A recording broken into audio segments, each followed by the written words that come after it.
Glenn Beck has had enough. I love tweets like this. All caps. You know he's not playing games at this point. Glenn Beck. Glenn Beck is sick and tired of it. Blengek. I can't even say it. Okay, let's watch this clip anyway. Let's watch this clip. For the last few days, I have, and I think you feel the same, had a gut punch. And I've been trying to put my finger on it, and I've been trying to figure out what to say to you and how to say it. And I think I just have to say it like this. Okay. I don't know about you, but Yeah. I'm tired. Whoa. I am worn out. I am fed up. I've had enough. I am tired of it. Thanks for the bits. The copium. Anonymous cheer, thank you. Yeah. What you don't see, listen, what you don't realise is that under his desk, there's like 10 canisters of copium, and he's got this tiny wire, this like tiny tube, and it's going all the way up his leg. Yeah?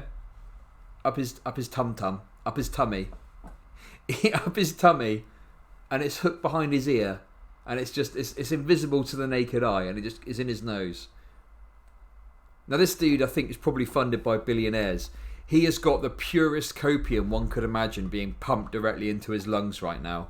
Exposing corruption, doing our homework, going overseas and having documents translated to make sure they're exactly right, presenting the evidence. We know what's happening. What's he talking about? Then once we expose it, nothing happens. Nobody goes to jail. Nobody pays for a damn thing anymore. Oh!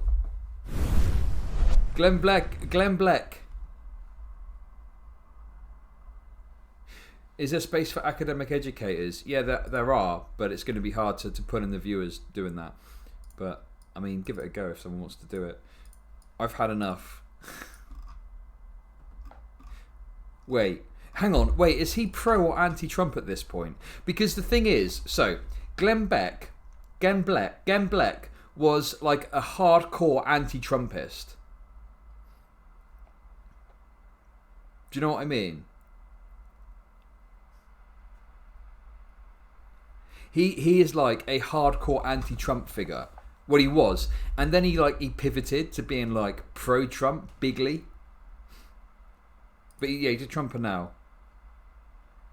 But where's this video? I want to see him rage out more. I mean, he does make a good point, right? There is a two-tier justice system. But then Glenn Beck is like a conservative pundit. This Colonel Sanders arc of Glenn Beck is interesting. Is he opening a chicken shack soon? Beware, Marxists. Oh, Marxists are about to put their masks back on. Wait. Okay, let's... Look, he's got pictures of like people that are not Marxists. AOC, Bernie Sanders, Chuck Schumer. Let's watch this. Biden is already having a problem. Ocasio-Cortez is out saying that John Kasich is an anti-choice extremist. She went on. She said it's okay to say Joe Biden isn't perfect. It's okay to say that you supported him, not because you agree with him on everything, not because you think his policies are good, but because we... Yeah, I'm going to be honest, right? I'm looking at this kind of image of Glenn Beck, and he's got the jumper on, he's got this haircut, he's got the glasses, he's got all this. All I can think about is biting in to a delicious double down burger, available now exclusively from KFC for the price of just $4.99.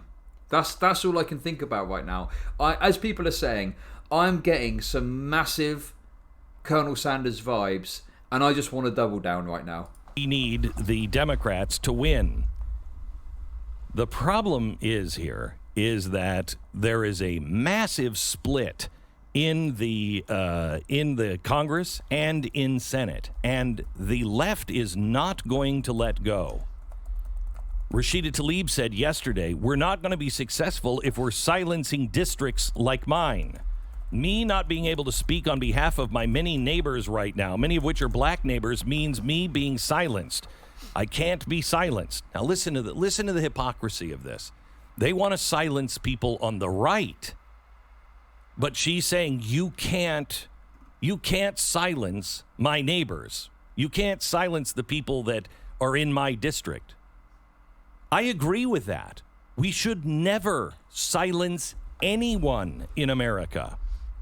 She said, we're not, now listen to this. This is from Rashida Tlaib. We're not interested in unity that asks people to sacrifice their freedom and their rights any longer.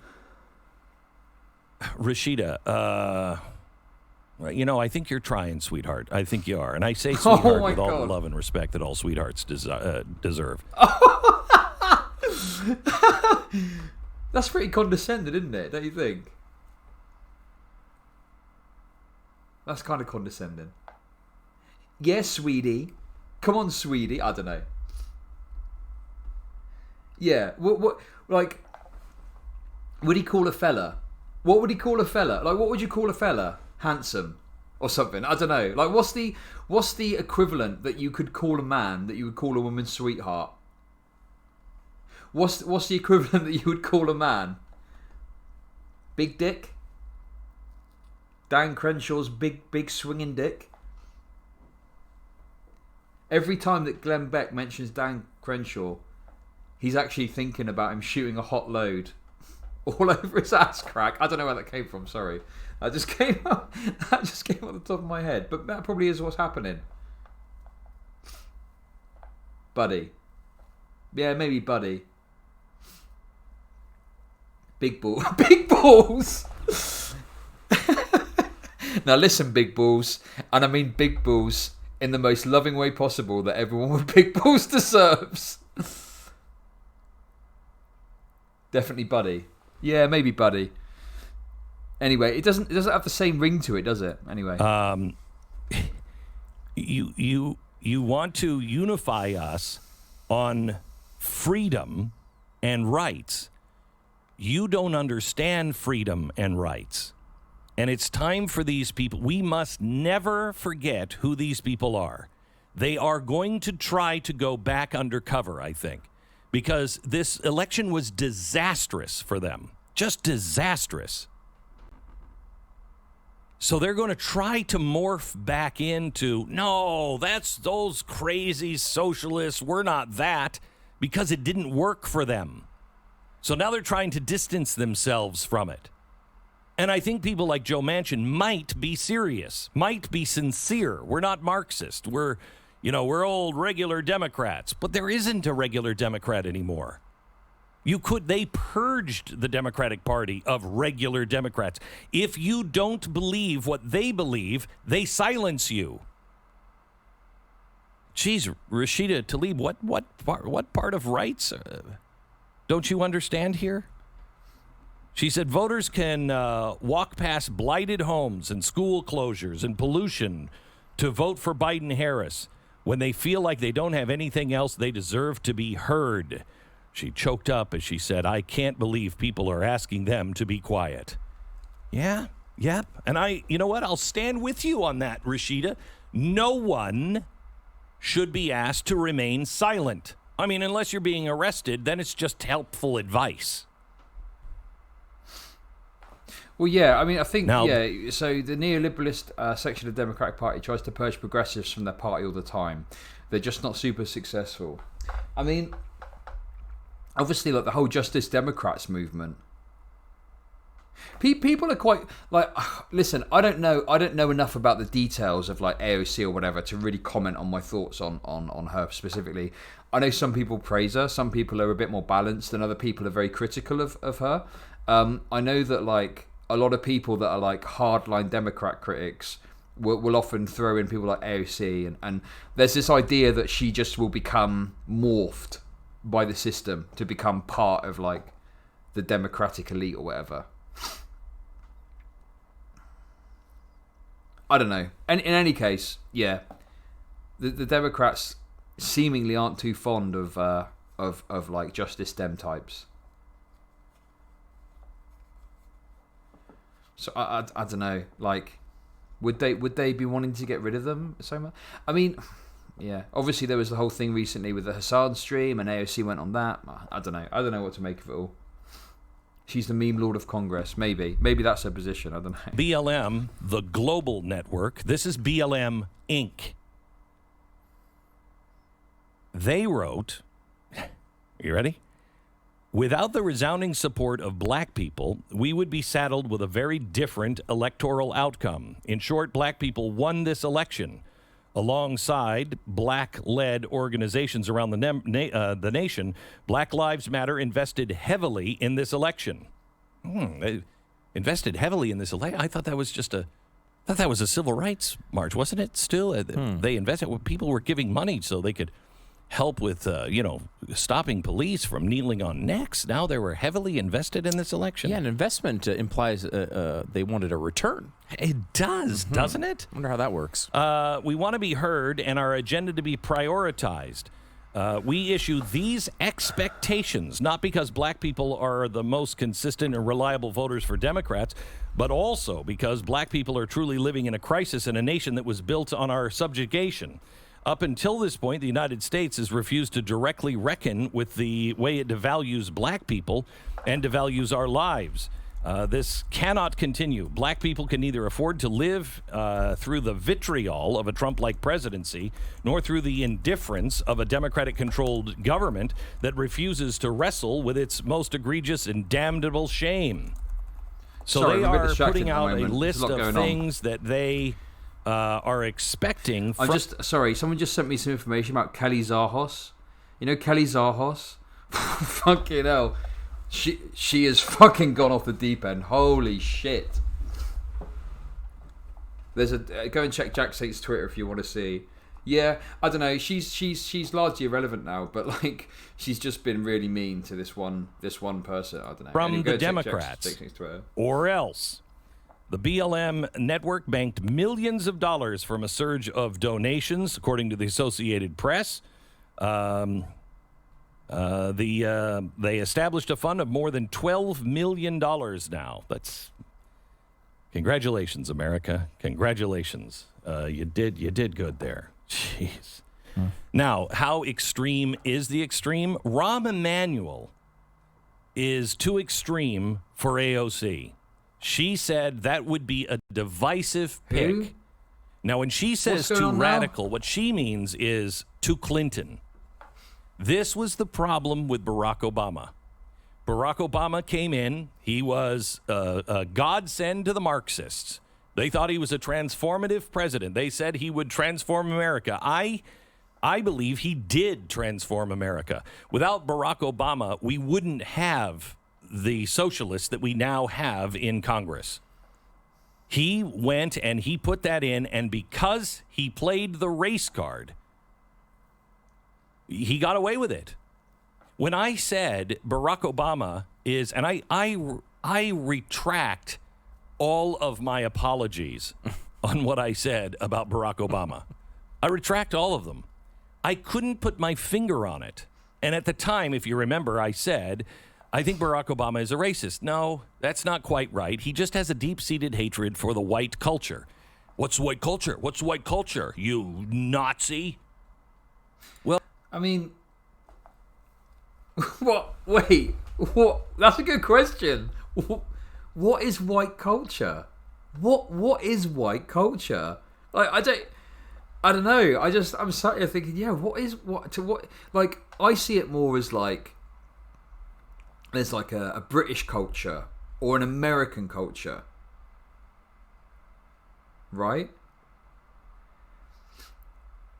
But this idea of there being like a white culture is complaining about black culture, yeah.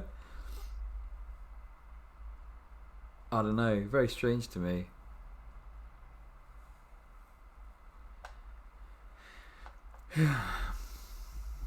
Yeah, no, you're right, Joe. It is all just cultural bullshit. Well, I can tell you now. What I was searching for was something I didn't know at the time, and that is critical race theory. Oh my god. That Why do these people care? Listen, I don't know any fucking lefties that give a fuck about this, really. Like, well, I guess what I mean by that is, like, this meme of these companies, like, teaching critical race theory and stuff. That's what they get frustrated about, right? Like, critical race theory itself is fine. Like, it's just an academic tool, right? It's like any other academic tool that you can use. It's like a framework to analyze things. But these people get so het up about it, and what they get het up about is the fact that, like, companies will use it to push this kind of HR-led kind of anti-racism stuff. That's what they're annoyed about. This is the thing, right? It's like they're annoyed about a certain thing, but they just use like critical race theory. But all they care about, they don't actually understand it or know about it, right? It's like Marxism, something that's fine, but these guys use it as buzzwords to be mad about and point fingers. Yeah, precisely. The white culture. And I always got stuck because I was like, white culture isn't quite right either, because America is a melting pot. America didn't take just its ideas from the white West. There are many things that came from Native Americans, African Americans. This is who we are. Oh my god, the fucking chauvinism. Oh yeah, wow. The thing is, there's some stuff from Native Americans that contribute. Like, oh my fucking god. Just pure chauvinism.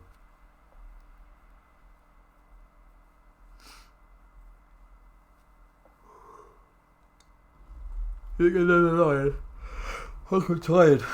Oh yeah. Fantasyland. The culture, if it was a white culture, we wouldn't have jazz. We wouldn't have Nina Simone, which is important to our culture. America's favorite condiment is salsa. Thank you. I mean, that is, if you can't have, I mean, that's amazing. So there is no such thing as white culture, but that is what critical race theory says. Is it? And I didn't know the name of it. Wait. Critical race theory and salsa. What's the critical race theory's take on salsa? Wait, what's this salsa thing now? What's this salsa thing? What the fuck is this dude talking about? What's this salsa take? We need to go back. We need to hear the salsa take again. Nina Simone, which is important to our culture. America's favorite condiment is salsa. Thank you. I mean, that is, if you can't have, I mean, that's amazing. So there is no such thing as white culture, but that is what critical race theory says. And I didn't know the name of it. So I think I was right on that call. I just didn't know the name. And it shows because I was saying that's not quite right when I said it. The reason why Barack Obama, he was the guy who brought all of these Marxist ideas in. He was fundamentally transforming America, but he didn't go far enough for the left. Why? Because he put people like Rahm Emanuel in. He put people beside him that were Clinton cronies.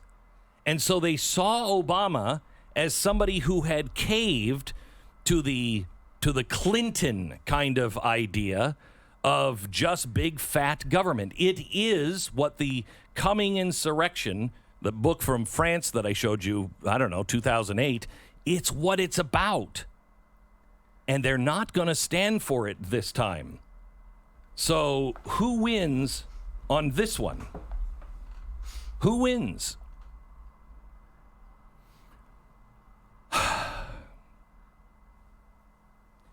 We're going back to a time where America comes second again, where we are going to be, for instance, Biden's coronavirus advisor wants us to distribute the vaccine globally before it's available to all Americans. So we put our $2 billion into this vaccine to buy the vaccine so it could be given to Americans. And we said we will pony up for another 500. What's the fucking thing on that? Is that true? I mean, I don't know. I'm sure there's a bit more context to it than just, oh yeah, we're just going to ship it abroad and let our citizens suffer. Million vaccinations, and now the Name one policy that helped black Americans that Obama passed. That's a weird question to ask. I see your name is Black Trump for Jesus. I wonder if you've got any biases. I'm not sure. I can't tell yet. Biden coronavirus advisor, guess who it was? Zeke Emanuel. He says that we have to help the world before we help ourselves. We're going back to America last. It's the wrong direction. Let's not forget who these people are. Let's not forget what they actually said they want to do, because I believe if they get the power in the Senate, they will. And because of that, let's not forget that this battle needs to be hard fought in Georgia. Oh. That was fucking... I didn't really have much to say on that. That was just shit. Oh, that was just fucking garbage.